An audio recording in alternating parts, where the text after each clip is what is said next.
नमस्कार. आरोग्य संपदा या आपल्या आरोग्यविषयक कार्यक्रमात आपणा सर्वांचं मनपूर्वक स्वागत आहे.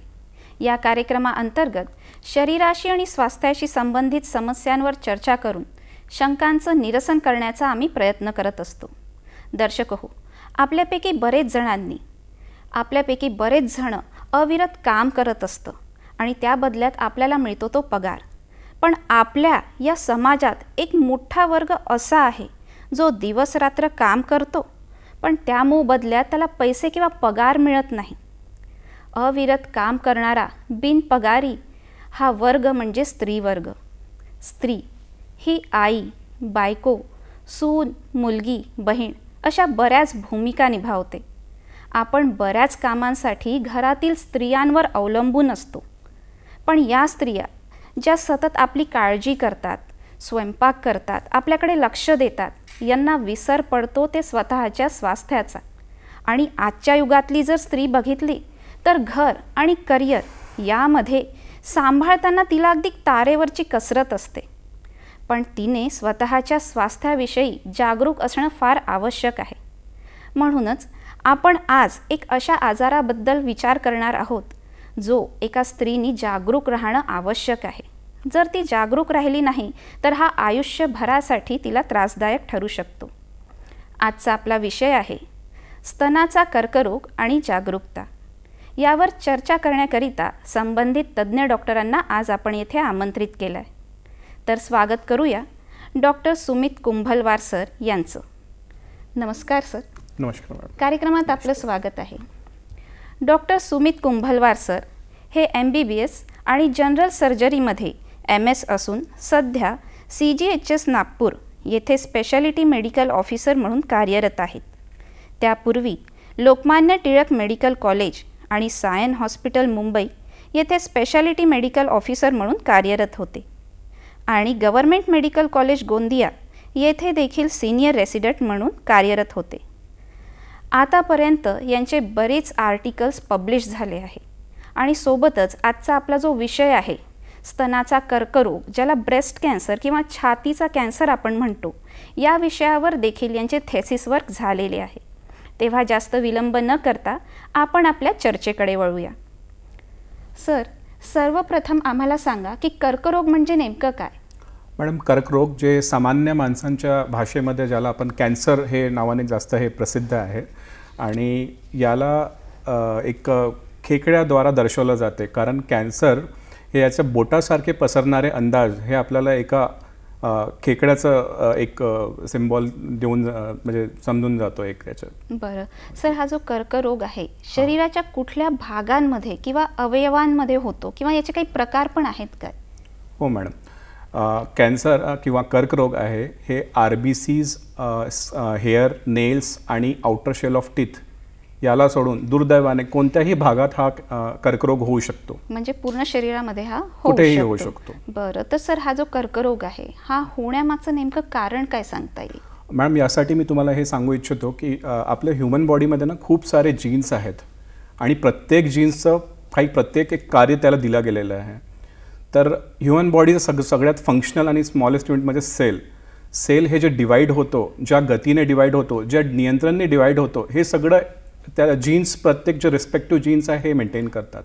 जर या जीन्समध्ये काही प्रॉब्लेम आलं तर हे सेल्स एक अनियंत्रित वेगाने आणि अनकंट्रोल्ड मॅनरमध्ये वाढत जातात आणि याच्यानेही कॅन्सर आपलं एक ट्यूमर तयार होऊ शकतो. राईट.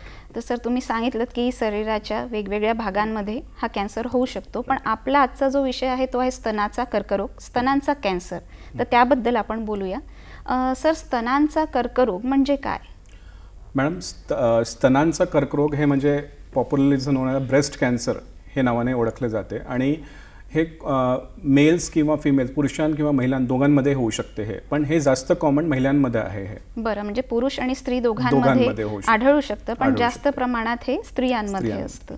तर सर, स्त्रियांमध्ये आणि पुरुषांमध्ये याची नेमकं कारणं कुठली आहे? कशामुळे हा स्तनांचा कर्करोग होतो? मोस्ट कॉमनली हे स्त्रियांमध्ये होतो आणि याच्या आपण कारण तर नाही, आपण रिस्क फॅक्टर्स म्हणू शकतो. याचे खूप सारे रिस्क फॅक्टर्स आहेत. फॉर एक्झाम्पल, एक तर फिमेल सेक्स आणि increasing age, obesity, alcohol consumption आणि सगळ्यात म्हणजे जे कॉमन आहे ते आहे इनहेरिटन्स, म्हणजे फर्स्ट डिग्री रिलेटिव्हवरून हे जीन्स इनहेरिट होऊन, फॉर एक्झाम्पल फर्स्ट डिग्री रिलेटिव्हमध्ये जसं आई आहे, मुलगी आहे आपण किंवा बहीण आहे, यांच्यामध्ये जर कॅन्सरची हिस्ट्री असेल तर त्या इंडिव्हिज्युअलमध्ये कॅन्सरचे चान्सेस जास्त राहू शकतात as compare to other population. बरं, तर सर हा जो स्तनांचा कर्करोग आहे स्त्री आणि पुरुष दोघांमध्येही होतो असं आपण सांगत आहात, पण काही विशिष्ट वयोगट आहेत का की त्या वयोगटांमध्येच जास्त प्रमाणात हा कर्करोग आढळून येतो? होय मॅडम, स्तनाची गाठ ही बेनाईन असू शकते जे जीवनाला धोकादायक नाही आहे, आणि मॅलिग्नंट असू शकते जे जीवनाला धोकादायक आहे.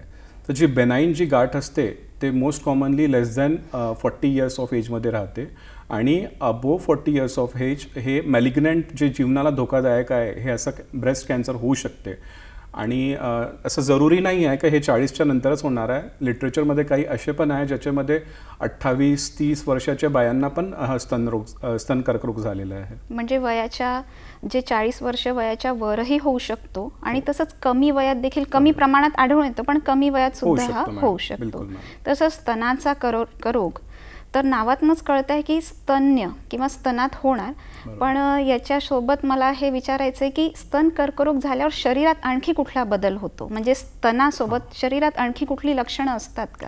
मॅडम, यासाठी मी पहिले आपल्याला स्तन कर्करोगमध्ये काय काय जे सिम्पटम्स आढळू शकतात ते सांगतो. सगळ्यात कॉमनेस्ट सिम्पटम म्हणजे गाठ येणे, त्याच्यानंतर ब्रेस्टमध्ये चेंजेस येणे, स्तनाचा आकार बदलणे, स्तनाची जी त्वचा आहे त्याच्यामध्ये काही चेंजेस येणे, स्तनमध्ये जे निप्पल जे पार्ट असते ते फिक्स्ड होऊन जाणे किंवा इन्व्हर्टेड होऊन जाणे, हे सगळं. आणि तुम्ही शरीरामध्ये म्हणत असाल तर कोणतीही मॅलिग्नन्सी असो त्याच्यात वेट लॉस हे कॉमन असते, वजन कमी होणे वगैरे हे सगळं आढळू शकतो मॅडम. बरं, तर सर तुम्ही सांगितलं होतं की स्त्री आणि पुरुष दोघांमध्येही या कर्करोगाचे चान्सेस आहेत, शक्यता आहे. तर ही जी लक्षणं तुम्ही सांगितली ही स्त्री आणि पुरुष दोघांमध्ये सारखी असणार का?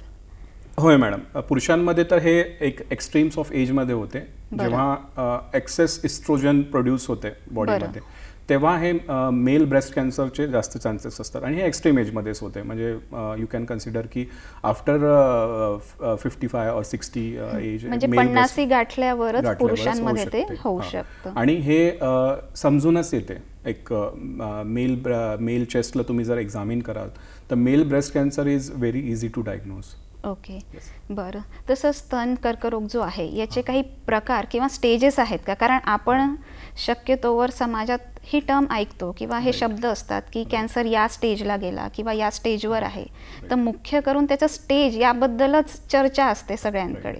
तर स्तनाचा कर्करोग याच्या काही चर्चा ज्या आहेत प्रकार किंवा स्टेजेसच्या होतात का अशा? मॅम, स्तन कर्करोग याच्या लिटरेचरमध्ये खूप सारे क्लासिफिकेशन आहे, पण आपण आज त्याबद्दलच बोलू जे आपण एक सामान्य माणसाला समजू शकते. तर स्तन कर्करोगमध्ये कसं आहे की जे बायोप्सी घेतो आणि ते जे मायक्रोस्कोपीमध्ये आपण त्याचे जे चेंजेस बघतो, म्हणजे ते कुठून उद्भवलं आहे, म्हणजे मॅमरी ग्लँडवरून उद्भवलं आहे की त्याच्यात जे सेल लायनिंग्स आहेत याच्यावरून त्याला एकतर डक्टल कार्सिनोमा किंवा लोब्युलर कार्सिनोमा किंवा पेजेट्स डिसीज ऑफ निप्पल किंवा आपला इन्फ्लमेटरी ब्रेस्ट कार्सिनोमा, जे की सगळ्यात डेंजरस आणि आहे याच्यात, हे असे प्रकार आहेत. आणि जर स्टेजेस पण बघितलं तर स्टेजेस पण खूप सारे आहेत, म्हणजे खूप सारे याच्यात स्टेजिंग केलेले आहेत. पण एक सामान्य माणसाला समजायला पाहिजे म्हणून म्हणजे मी त्याचे एक स्टेज तुम्हाला सांगतो की जसं ब्रेस्ट हे सगळं स्टेजिंग जे आहे हे 3 गोष्टींवर इम्पॉर्टंट अवलंबून असतो.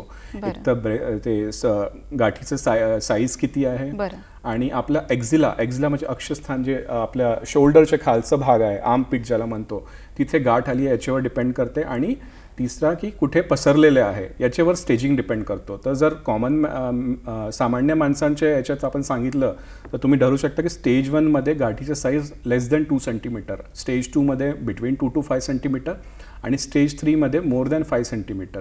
आणि जे सगळ्यात शेवटची स्टेज आहे, ॲडव्हान्स स्टेज, त्याच्यामध्ये मेटास्टॅसिस हे डिसाइडिंग आहे. त्याच्यात साईज नाही डिपेंड करत. कुठेही हे जर मेटास्टॅसिस झालं असेल, म्हणजे बोनमध्ये किंवा लिव्हरमध्ये किंवा लंग्समध्ये किंवा ब्रेनमध्ये, तर हे ॲडव्हान्स्ड ब्रेस्ट कार्सिनोमामध्ये मोजलं जाते याला. बरं, तर म्हणजे ती जी स्तनामध्ये होणारी जी गाठ आहे त्याच्या आकारानुसार याचे स्टेजेस 1, 2, 3 जे काही म्हणतो आपण तसे याचं वर्गीकरण केलं जाऊ शकतं. बरं, तसं स्टेजेस अनुसार याची जी लक्षणं तुम्ही सांगितली, स्टेजेस अनुसार याची लक्षणं वेगवेगळी आहेत का? प्रत्येक स्टेजमध्ये वेगळी लक्षणं दिसतात का शरीरामध्ये? मॅम प्रत्येक स्टेजेसमध्ये एक गाठ तर राहणं ते तर कॉमनच आहे. बरं. आणि याचे जे साईज प्रत्येक स्टेजेसमध्ये व्हेरी करतात. जसं मी सांगितलं आहे तुम्हाला, पहिल्या याच्यामध्ये समजू शकता 2 सेंटीमीटरपेक्षा खालची, आणि नंतर 2 ते 5, नंतर 5पेक्षा मोठी, आणि ॲडव्हान्स्ड मेटास्टॅटिकचे स्टेज असते त्याच्यामध्ये हे डिपेंड करते की पेशंटला कुठे ते मेटास्टेसिस झालेलं आहे, म्हणजे कुठे ते कॅन्सर पसरलेलं आहे. तुम्ही हाड म्हणता तर पेशंटला हाडाचं दुखणं राहणार, लंग्स म्हटलं तर पेशंटला छातीला पाणी भरणार, ज्याला मॅलिग्नंट प्लुरल एफ्युजन पण म्हणतो आपण. आणि जर लिव्हरमध्ये पसरलं त्याचं वेगळं सिम्पटम, ब्रेनचे वेगळे सिम्पटम, असं डिपेंड करते की हे कॅन्सर कुठे पसरलेलं आहे. बरं, म्हणजे स्टेज अनुसार त्याची लक्षणं ही वेगवेगळी राहणार आहेत. बरं, तसं स्तनांमध्ये कर्करोग जसं झालेलं आहे तर त्याची लक्षणं दिसायला किती काळ किंवा कालावधी लागतो? मॅडम जसंही पेशंटला समजून जाते, म्हणजे पेशंटला गाठ आली असं समजते, तर पेशंटनी विदाऊट एनी डिले हे आपल्या डॉक्टरांची चिकित्सकांकडे जायला पाहिजे आणि त्याला तपासून घेतलं पाहिजे. याला आपण असं वेळवर सोडू नाही शकत. याला आपण जेवढा अर्ली डायग्नोसिस होईल तेवढा अर्ली पेशंटला ट्रीटमेंट मिळेल आणि तेवढा आयुष्य त्याचं वाढू शकतं. राईट. तर सर, समजा एखादी स्त्री आहे किंवा युवती आहे, तिला समजा नेहमी असं डॉक्टरांकडे जाऊन तपासणी करणं किंवा लज्जास्पद, ती लाजते आहे की जाऊन कसं विचारावं, काय सांगावं त्यांना, तर ती घरच्या घरी अशी तपासणी स्वतःहून करू शकते का? म्हणजे ज्याच्याने ती स्वतःच्या स्तनांची तपासणी करेल आणि जागरूक राहील की तिला काय काळजी घ्यायला हवी, कुठल्या प्रकारे ती तपासणी करू शकते? मॅडम, खूपच चांगला प्रश्न आहे आणि मी प्रेक्षकांना हे सांगू इच्छितो की हे आपल्या इंडियन पॉप्युलेशनमध्ये प्रत्येक स्त्रियांना यायला पाहिजे, ज्याला आपण ब्रेस्ट सेल्फ एक्झामिनेशन म्हणतो. हे खूपच सोपं आहे आणि कोणी पण करू शकतो. याच्यामध्ये काही नाही आहे. तुम्हाला मिररच्या समोर उभं राहायचं आहे, तुम्हाला फक्त ऑब्झर्व करायचं आहे की तुमचे दोन्ही ब्रेस्ट सिमेट्रिकल आहेत का नाही, त्याच्यामध्ये काही स्किन चेंजेस झाले आहेत का, आणि स्वतःहून फिंगरचे तीन मधले fingers, middle, index and ring finger, याच्या फिंगर पॅडनी तुम्हाला स्वतःहूनच एक अप अँड डाऊन डायरेक्शन किंवा रेडियल डायरेक्शन किंवा सर्कम्फरन्शियल डायरेक्शन असं स्वतःहून तपासणी करायचं. म्हणजे गोल डायरेक्शनमध्ये किंवा सेंटरमधून दूर जाताच्या डायरेक्शन, ज्याला रेडियल डायरेक्शन म्हणतो, किंवा वर आणि खाली डायरेक्शनमध्ये असं तपासायला पाहिजे. त्याच्यामध्ये जर गाठ असेल तर ते तुम्हाला नक्कीच समजून येईल आणि अशा याच्यात लवकरात लवकर पेशंटनी डॉक्टरांकडे जायला पाहिजे आणि जी तपासणी लागते ते करून घ्यायला पाहिजे.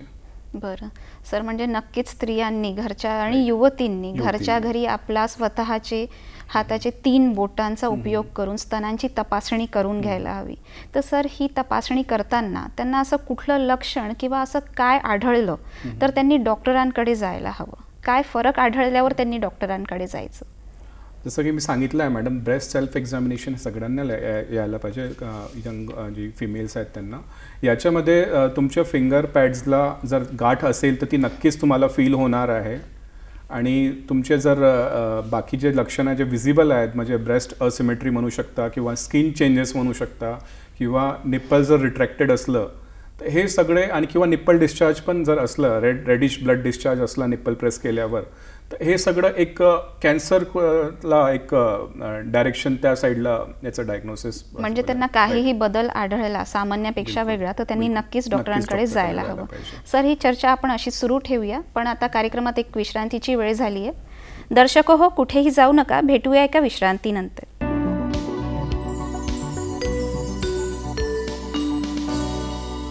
विश्रांतीनंतर आरोग्य संपदा या कार्यक्रमात पुन्हा एकदा स्वागत आहे. डॉक्टर सुमित कुंभलवार सर आपल्यासोबत आहेत आणि आपण बोलत आहोत स्तनांचा कर्करोग आणि जागरूकता या विषयावर. सर, विश्रांतीपूर्वी तुम्ही सेल्फ एक्झामिनेशन म्हणजे स्त्रियांनी घरच्या घरी तपासणी कशी करायची आणि कुठल्या वेळी डॉक्टरांकडे जायचं याबद्दल सांगितलं होतं. पण सर, जसं तुम्ही म्हणालात की स्त्री आणि पुरुष दोघांमध्ये या कर्करोगाचे चान्सेस आहेत, शक्यता आहेत, तर ही जी तपासणी आहे ही स्त्री आणि पुरुष दोघांमध्ये सारखीच राहील का किंवा सारखंच लक्षणं किंवा बदल आढळतील का त्यांच्या शरीरात? होय, ते लंप मी जे सांगितलं, गाठ जे सांगितलं आहे तुम्हाला, ते गाठ तर दिसणारच आहे. सोबत त्वचामध्ये जे परिवर्तन होतात तेही दिसून येणार आहे. आणि तुम्ही जे इन्व्हेस्टिगेशन किंवा काही निदान लावायला आपल्याला जे इन्व्हेस्टिगेशन करावं लागतात तेही ऑलमोस्ट सेमच असणार आहे. तर सर, स्तनांचा कर्करोग तुम्ही आता निदान म्हणालेत, तर स्तनांचा कर्करोग याचं निदान करण्यासाठी कुठली विशिष्ट तपासणी किंवा चाचणी कुठली करायला हवी? मॅडम, हे मेडिकल टर्म्समध्ये खूप एक आमच्या मेडिकल टर्म्समध्ये एक फिक्स चांगलं आहे, ट्रिपल असेसमेंट म्हणतात ज्याला आपण. बरं. कोणतीही जर स्त्री आमच्याकडे गाठ घेऊन आली, स्तनामध्ये गाठ घेऊन आली आहे, तर तिला आम्ही ट्रिपल असेसमेंट करतो. ट्रिपल असेसमेंट म्हणजे 3दा असेस करणं. म्हणजे याच्यात पहिले आपण पेशंटला स्वतःहून तपासतो, म्हणजे क्लिनिकल एक्झामिनेशन. याच्यामध्ये आपण बघतो की साईज किती आहे, त्याचं ट्युमरचं जे गाठ आहे त्याचं साईज किती आहे. मग याच्यानंतर आपण सेकंड, म्हणजे ट्रिपल असेसमेंटमधला सेकंड पार्ट, त्याला आपण रेडिओलॉजिकल इन्व्हेस्टिगेशन, त्याच्यामध्ये आपण सोनोग्राफी किंवा मॅमोग्राफी करतो. जर स्तन जास्त फॅट असेल स्तनमध्ये तर आपण अशा पेशंटमध्ये मॅमोग्राफी करतो. आणि जर जर फॅट कमी असेल आणि मस्क्युलर जास्त असेल तर याच्यामध्ये आपण सोनोग्राफी करतो. आणि जे तिसरा आणि शेवटचा, ज्याला आपण म्हणू शकतो की it is the final nail in the coffin for the diagnosis of breast cancer, तर त्याला आपण एक तर FNAC किंवा बायोप्सी करतो आपण. त्याच्यामध्ये आपण गाठीमधून काही तुकडा काढून त्याला मायक्रोस्कोपमध्ये बघतो. तर असे याच्यानी CA ब्रेस्ट किंवा स्तन कर्करोग याचं निदान होऊ शकतं. सर, आपण या ज्या तपासण्या सांगितल्या, बरेचदा असं बघायला मिळतं की सोशल मीडियावर म्हणजे गुगलवर सर्च करतात लोक अगदी. म्हणजे जसं एखाद्या स्त्रीने घरी तपासणी केली, स्वतःहून सेल्फ एक्झामिनेशन केलं, तिला वाटलं की स्तनात गाठ आहे, तर ती काहीतरी एक माहिती काढते. तर हे सगळे जे तुम्ही तपासणी सांगितल्या या तिने स्वतःहून करून मग डॉक्टरांकडे जायला हवं की आधी डॉक्टरांकडे जाऊन मग त्यांच्या सल्ल्यानुसार करायला हवं? मॅडम, असं असतं तर गुगलनी सगळं, म्हणजे डॉक्टरांची गरजच नसली पडली असती. डॉक्टरांचा हे जेही अनुभव आहे हे या असंच युटिलाइज, असं आपण सिम्पली गुगलवर सर्च करून आपण स्वतः निदान होऊन स्वतः ट्रीटमेंट नाही घेऊ शकत मॅडम. आणि कर्करोग सारखे याच्यामध्ये तर गुगलिंग अवॉइड केलं पाहिजे, पेशंटनी याला नाही करायला पाहिजे. तर सर, स्तनांचा कर्करोग हा जो आहे स्तनांमध्ये होतो ते निश्चितच आहे, पण स्तनांच्या व्यतिरिक्त हा शरीरामध्ये आणखी कुठे पसरू शकतो का? मॅडम, स्तनाचा जे कर्करोग आहे हे 3 रूटने डायरेक्ट पसरू शकतो. एक तर हेमॅटोजेनस, म्हणजे ब्लड स्ट्रीम थ्रू हे पसरू शकतो डिफरंट ऑर्गन्समध्ये, किंवा लिम्फॅटिक स्प्रेड, एक लिम्फ नोड्स थ्रू पसरू शकतो हे, किंवा हे डायरेक्टली एक ब्रेस्ट टू सेकंड ब्रेस्ट हे डायरेक्ट पण पसरू शकतो. तर याच्यामध्ये असं आहे की पेशंटला हे कुठेही पसरू शकतो. आय मीन लिव्हरमध्ये पसरू शकतो किंवा ब्रेनमध्ये किंवा लंग्समध्ये, आणि मोस्ट कॉमनली हे वर्टिब्रल स्पाईन किंवा बोन्समध्ये जास्त प्रमाणात पसरते असं आपण बोलू शकतो. म्हणजे हाडांमध्ये याची पसरण्याची शक्यताही जास्त आहे. सर, आपण स्टेजेस सांगितल्या होत्या सुरुवातीला, तर साधारणतः कुठल्या स्टेजला गेल्यावर त्या कर्करोगाचे निश्चित निदान होतं?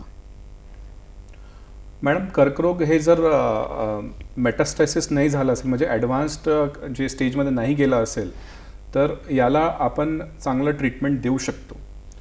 आणि डिपेंडिंग ऑन द स्टेज, म्हणजे स्टेज कोणती आहे याच्यावर अवलंबून आहे की पेशंटला कोणती सर्जरी लागणार आहे. जसं उदाहरण की जर गाठचा साईज जर छोटा असेल तर त्या पेशंटला आपण ब्रेस्ट कन्झर्वेटिव्ह सर्जरी देऊ शकतो. म्हणजे तेवढंच पार्ट करून बाकीचं जे उरलेलं ब्रेस्ट आहे किंवा उरलेलं स्तन आहे त्याला आपण तसंच ठेवू शकतो, म्हणजे त्याच्या स्तन काढण्याची गरज नाही. आणि जर स्टेज 2, स्टेज 3 आणि जर एक्झिला किंवा आर्मपिटमध्ये जर गाठ गेलेली असेल तर अशा पेशंटमध्ये आपल्याला पूर्ण स्तन आणि लिम्फ नोड्स काढावं लागतात. बरं सर, जे स्टेजेस तुम्ही सांगितलं की स्टेज 1, स्टेज 2 या दोन्ही स्टेजमध्ये वेगवेगळे लक्षणं शरीरामध्ये स्तनांमध्ये दिसून येतात, तर एका स्टेजमधून दुसऱ्या स्टेजमध्ये जायला, स्टेज 1 पासून स्टेज 2 पर्यंत जायला किमान किती काळ लागतो? मॅडम, स्टेज 1 टू स्टेज 2 जायला अशी काही वेळ मर्यादित नाही आहे. आणि हे डिपेंड करते की आपलं हे याच्यावर अवलंबून आहे की आपल्याला जे कर्करोग झालेला आहे तो कोणत्या व्हेरायटीचं झालेला आहे. काही जे स्तन कर्करोगचे प्रकार असतात ते खूप अग्रेसिव्ह असतात, म्हणजे खूप लवकर ते पसरून जातात. आणि काही असे पण असतात ज्या थोडा वेळ लागतो ज्याला पसरायला. तर यासाठी काही वेळ मर्यादित नाही आहे की स्टेज 1 पासून स्टेज 2 पर्यंत जायला इतका फिक्स्ड वेळ लागणार आहे असं काही नाही आहे. बरं. तसं स्तन कर्करोगमध्ये जी गाठ असते ती पेनफुल किंवा त्रासदायक असते का? वेदना असतात का त्या गाठीमध्ये? किंवा स्तनांव्यतिरिक्त शरीरामध्ये इतर ठिकाणी कुठे वेदना किंवा त्रास असा दिसतो का?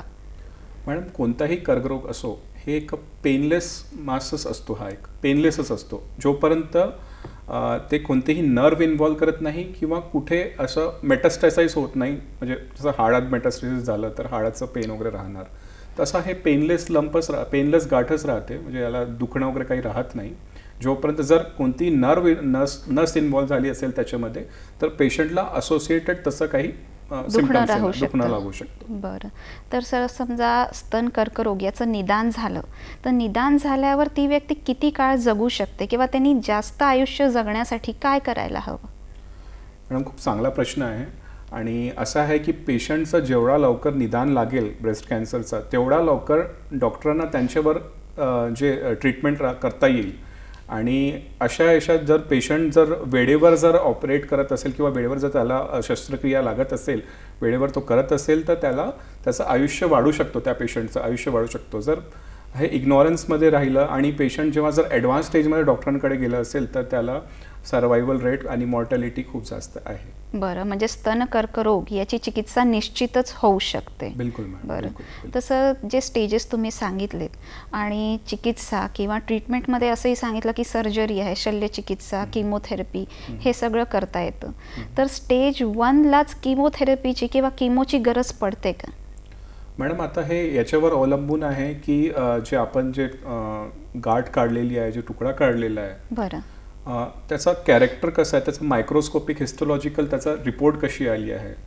जर याचे बेस मार्जिन्स किंवा बेस मार्जिन म्हणजे जसं एक ट्युमर आहे, हे आपण काढलं इथून, याच्या खालचं पार्ट किंवा साईडचं पार्ट किंवा वरचं पार्ट, याची जे मार्जिन जर निगेटिव्ह आहे जर कॅन्सर सेल्सला, तर अशा पेशंटला आपण फक्त फॉलोअप ठेवू शकतो. जर यांची मार्जिन जर पॉझिटिव्ह असलं आणि इवन इफ जर पेशंट स्टेज 1ला असेल, तर अशा पेशंटला किमो किंवा रेडिओथेरपी लागू शकते. बरं. तर सर, ही जी किमोथेरपी आहे किंवा स्तन कर्करोगाची चिकित्साच म्हणा, ही चिकित्सा घेताना, औषधोपचार घेताना काही त्रास होतो का? म्हणजे शरीराला काही वेदना किंवा त्रास उद्भवतात का? मॅडम, जसं मी सांगितलं, स्टेज 2-3ला मॉडिफाईड रेडिकल मस्टेक्टॉमी, ज्याच्यामध्ये आपण पूर्ण स्तन काढून घेतो, हा एक मोठं ऑपरेशन आहे. आणि कोणत्याही मोठ्या ऑपरेशन नंतर पेशंटला काही दिवस म्हणजे ब्लड लॉस वगैरे होणे किंवा वीकनेस येणे, हे सगळं वेदना राहू शकतात. सोबत जर किमोथेरपी घेतलं तर किमोथेरपीचे त्याचे वेगळे दुष्परिणाम आहेत. जसं हेअर लॉस होणे, पिंपल्स येणे, ड्रायनेस होणे, काही जेवताना त्रास होणं, गिळायला त्रास होणे, हे सगळे त्रास होऊ शकतात. बरं. तर सर, ही चर्चा आपण सुरू ठेवूया अशीच. त्यापूर्वी एक विश्रांती घेऊ. दर्शक हो, कुठेही जाऊ नका, भेटूया एका विश्रांतीनंतर.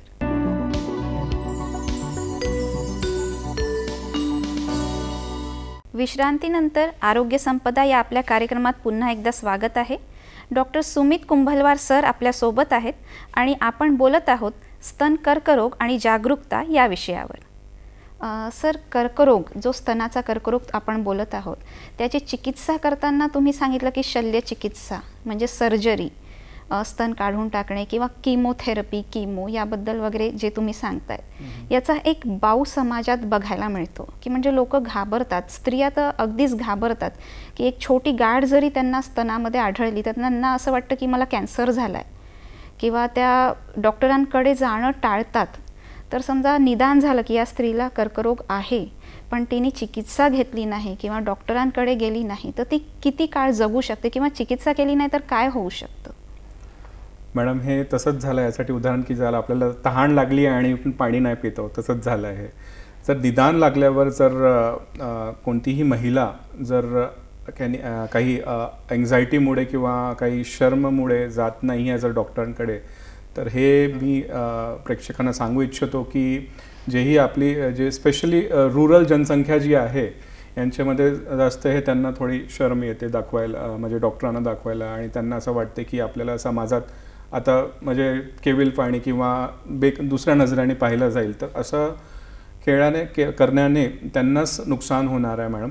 आणि जर याचं निदान लागूनही जर आपण ज्याचं ट्रीटमेंट नाही घेत आहोत, तर पेशंटचा मृत्यू हे निश्चितच आहे, कारण कॅन्सरची ही जी गाठ आहे हे पसरून एवढी पसरणार आणि पेशंटला सोबत त्याच्या वेदनाही भोगावे लागतील.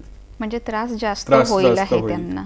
बिलकुल सर, स्तनांचा कर्करोग याची चिकित्सा जर केली, निदान झाल्यावर याची चिकित्सा केली तर तो पूर्णतः बरा होतो का?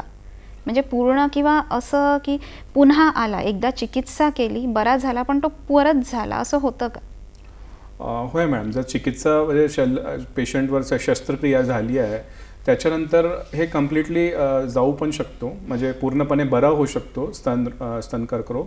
पण यासाठी हे कंडिशनल आहे, म्हणजे रोगींना किंवा पेशंट लोकांना डॉक्टरांकडे रेग्युलर ऑपरेशन झाल्यानंतरही रेग्युलर फॉलोअपसाठी जायचंच आहे त्यांना.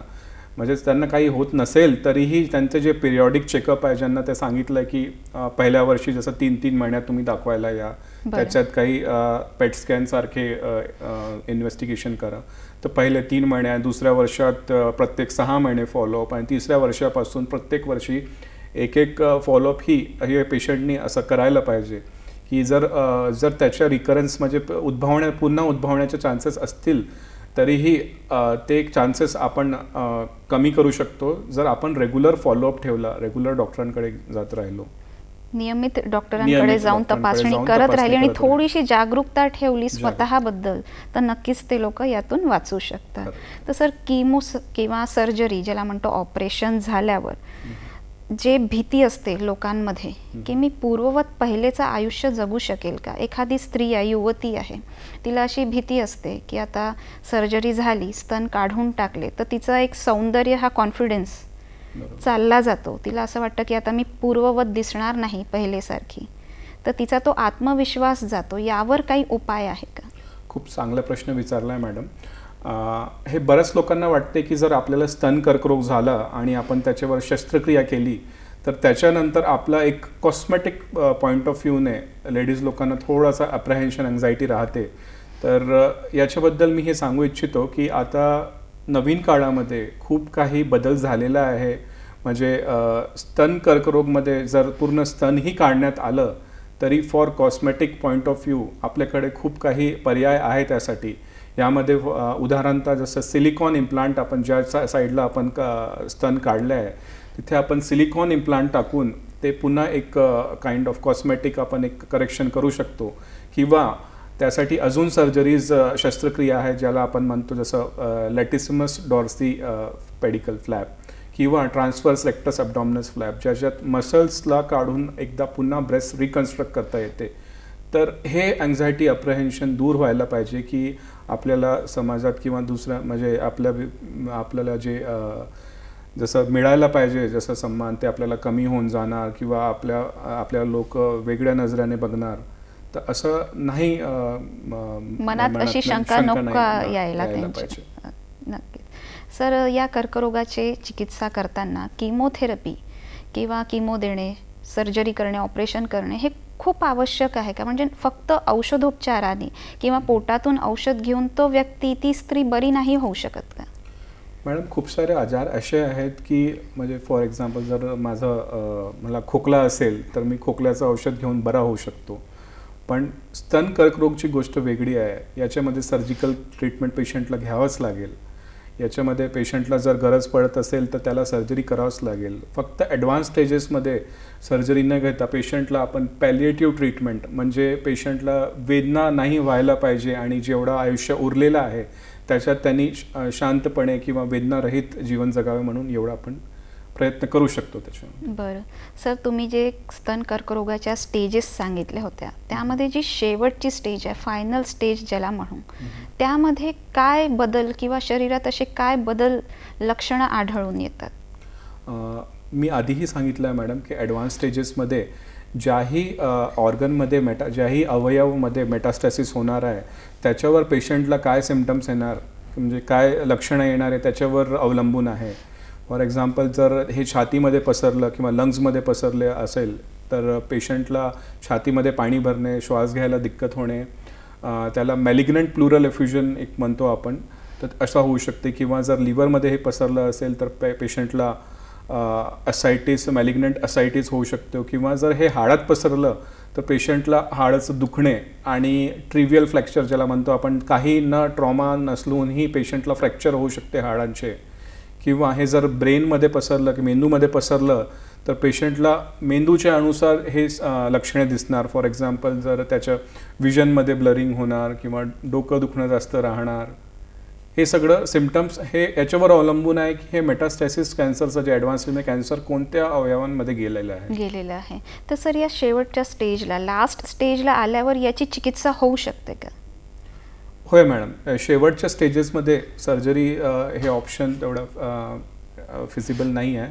तर याच्यामध्ये आपण पेशंटला मोस्टली अशा ट्रीटमेंट देतो की पेशंटला काही त्याच्यात वेदना नाही व्हायला पाहिजे आणि त्याचं जे शेवटचं उरलेलं आयुष्य आहे त्याच्यात त्याला वेदना रहित राहायला पाहिजे. यासाठी आपण त्याला पॅलिएटिव्ह ट्रीटमेंट देतो.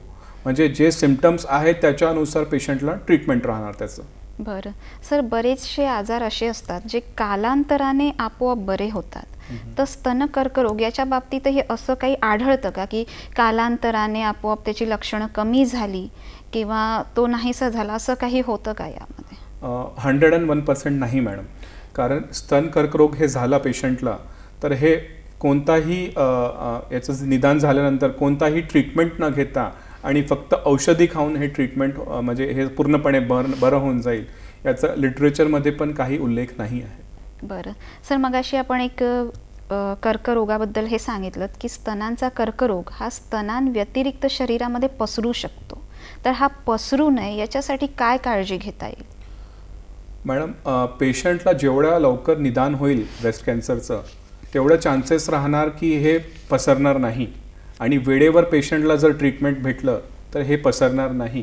तर यासाठी आपल्याला जेही हाय रिस्क ग्रुप असतात, म्हणजे ज्यांना इनहेरिट झालेलं आहे, म्हणजे अनुवांशिक ट्रान्समिशन झालं आहे ज्यांना, जसं आईला झालं आहे, तर या असे जे पॉप्युलेशन ग्रुप आहे ज्यांना फर्स्ट डिग्री रिलेटिव्हला कॅन्सर आढळलं होतं, किंवा अशा स्त्री ज्यांना पाळी लवकर सुरू झालेली आहे आणि पाळी हे उशिरा बंद झालेली आहे, किंवा एक अविवाहित महिला ज्यांनी ब्रेस्ट फीडिंग कधी केली नसेल, तर अशा हाय रिस्क ग्रुपमध्ये आपण जास्त लक्ष देऊन म्हणजे त्यांच्यात early diagnosis and early treatment हे सगळ्यात चांगलं ऑप्शन आहे, हे सगळ्यात बेस्ट ऑप्शन आहे, ज्याच्यामुळे तो पसरणार नाही. सर, आपण ही चर्चा अशी सुरू ठेवूया. सध्या कार्यक्रमात एक विश्रांतीची वेळ झाली आहे. दर्शक हो, कुठेही जाऊ नका, भेटूया एका विश्रांतीनंतर.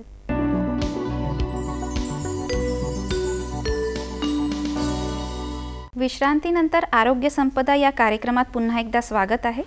डॉक्टर सुमित कुंभलवार सर आपल्यासोबत आहेत आणि आपण बोलत आहोत स्तनाचा कर्करोग आणि जागरूकता या विषयावर. सर, समाजामध्ये एक समज असा आहे की कुठलीही स्त्री, युवती, तिचं समजा 30 वर्ष वयापर्यंत लग्न झालं नाही, ती गरोदर राहिली नाही, तिने स्तनपान ब्रेस्ट फीडिंग केलं नाही, तर तिला स्तनाचा कर्करोग होण्याचे चान्सेस किंवा शक्यताही जास्त असते. हे खरं आहे का? असं का बरं?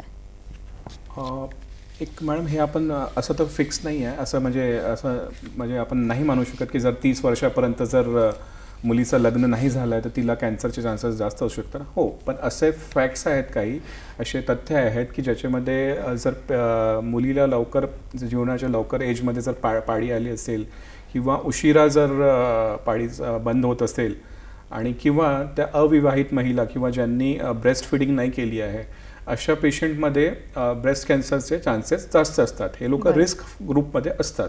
बरं, तर त्यांनी तेवढंच जागरूक राहायला पाहिजे. त्यांनी स्वतःहून ब्रेस्ट सेल्फ एक्झामिनेशन शिकायला पाहिजे आणि काही असल्यास चिकित्सकांकडे त्वरित जायला पाहिजे. तर सर, स्तन कर्करोग याची चिकित्सा सांगताना तुम्ही शल्यचिकित्सा, सर्जरी किंवा ऑपरेशन बद्दल सांगितलं, तर कुठली लक्षण दिसल्यावर किंवा कुठल्या स्टेजला आल्यावर त्याची गरज पडते?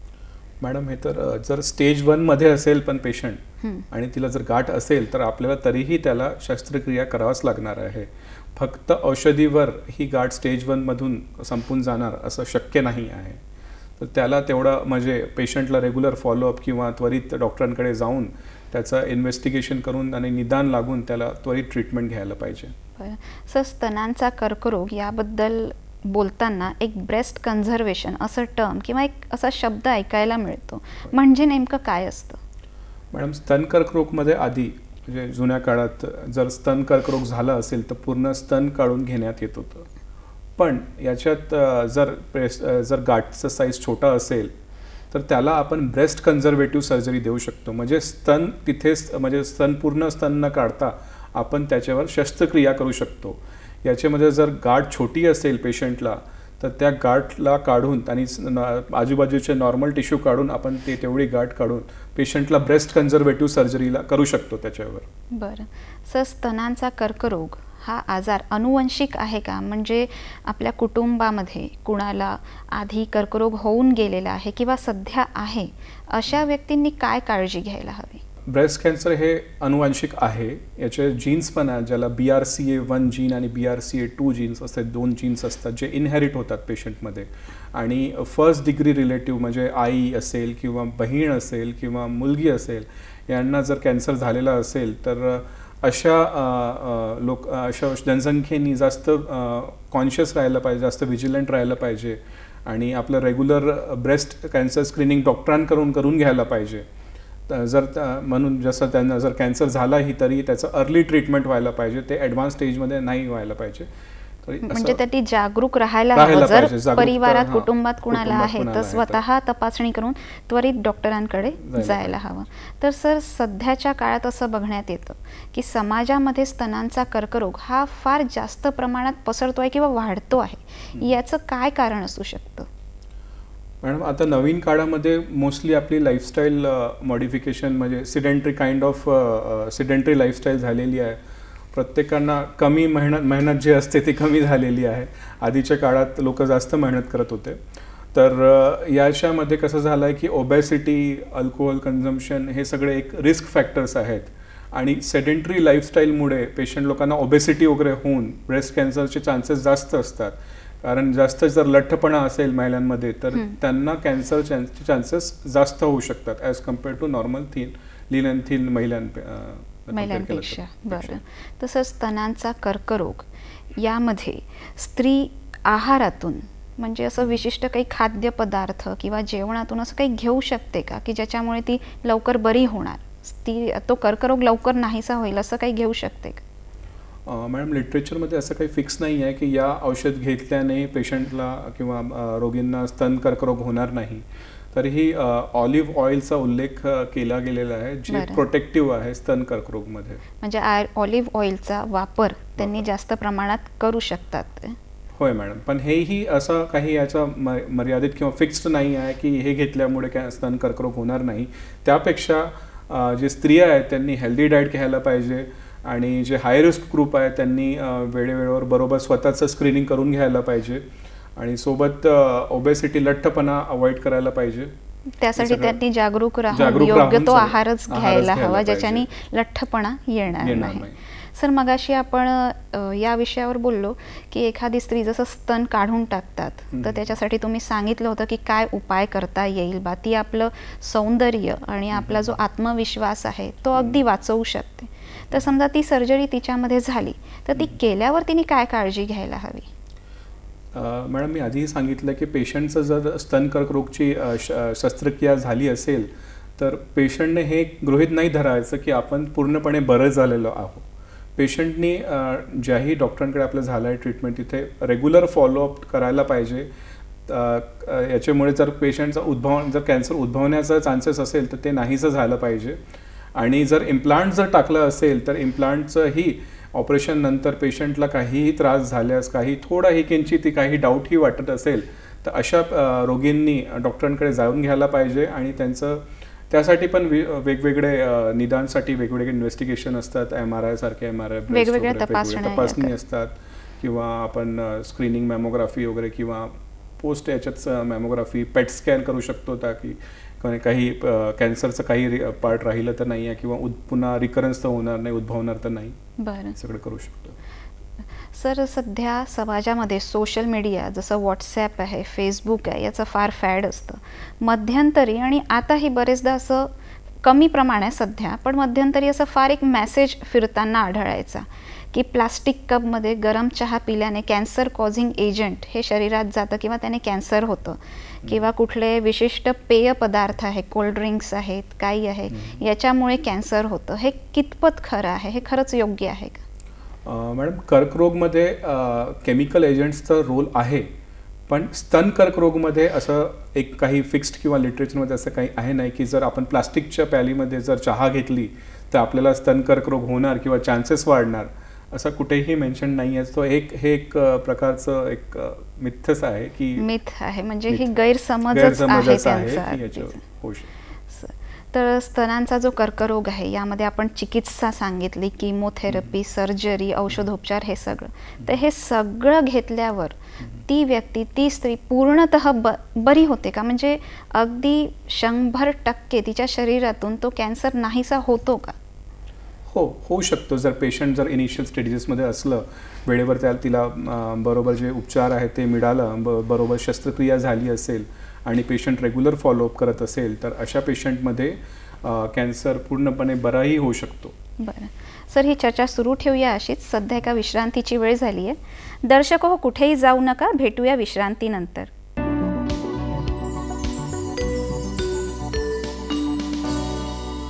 विश्रांतीनंतर आरोग्य संपदा या कार्यक्रमात पुन्हा एकदा स्वागत आहे.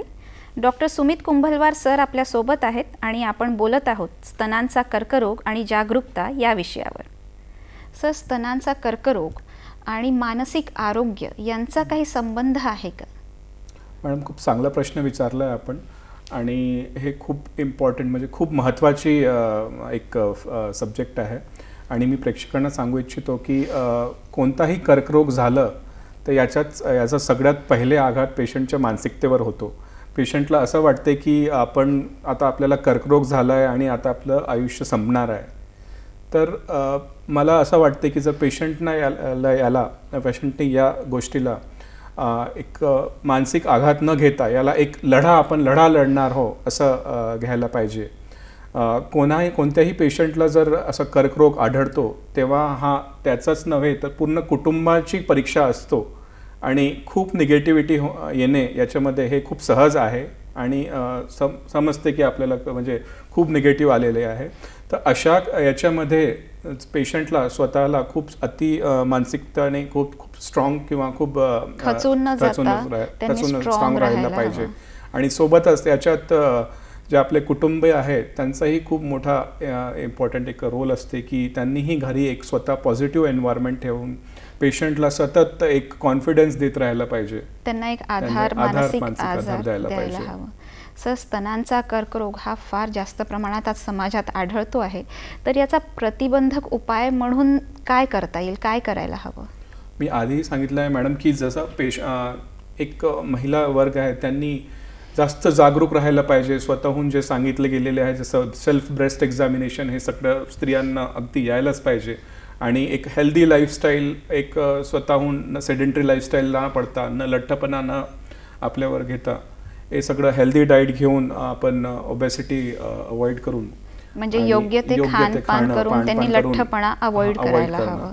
आणि सोबतच जे हाय रिस्क ग्रुप आहेत ज्यांच्या घरी कुटुंबियांना म्हणजे कॅन्सर झालेला आहे, स्तन कर्करोग झाले आहे, अशा याच्या लोकांनी जास्त जागरूक राहून जे काही तपासणी वगैरे आहे किंवा स्क्रीनिंग प्रोग्राम्स आहेत ते करून घ्यायला पाहिजे डॉक्टरांकडून. बरं सर, तुम्ही म्हटलं स्त्रियांचं जागरूकता स्वतःबद्दल, तर आणखी एक गोष्ट मला अशी बोलावीशी वाटते की स्त्रियांमध्ये सौंदर्य प्रसाधनं किंवा कॉस्मेटिक्स याचा वापर फार जास्त प्रमाणात होतो. तर क्रीम्स आहेत, लोशन्स आहेत, तर त्यामुळे पण स्तनांचा कर्करोग होऊ शकतो का, किंवा काही संबंध आहे का त्याचा?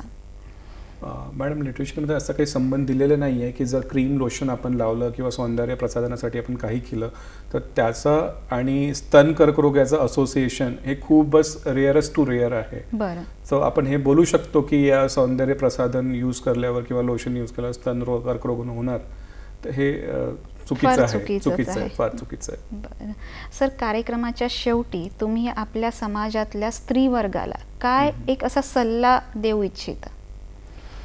प्रेक्षकांनाही सांगू इच्छितो मी की स्त्री, जर ते आई असो किंवा पत्नी असो, हे यांचं लक्ष सगळ्यात शेवटी त्यांच्यावर जातो.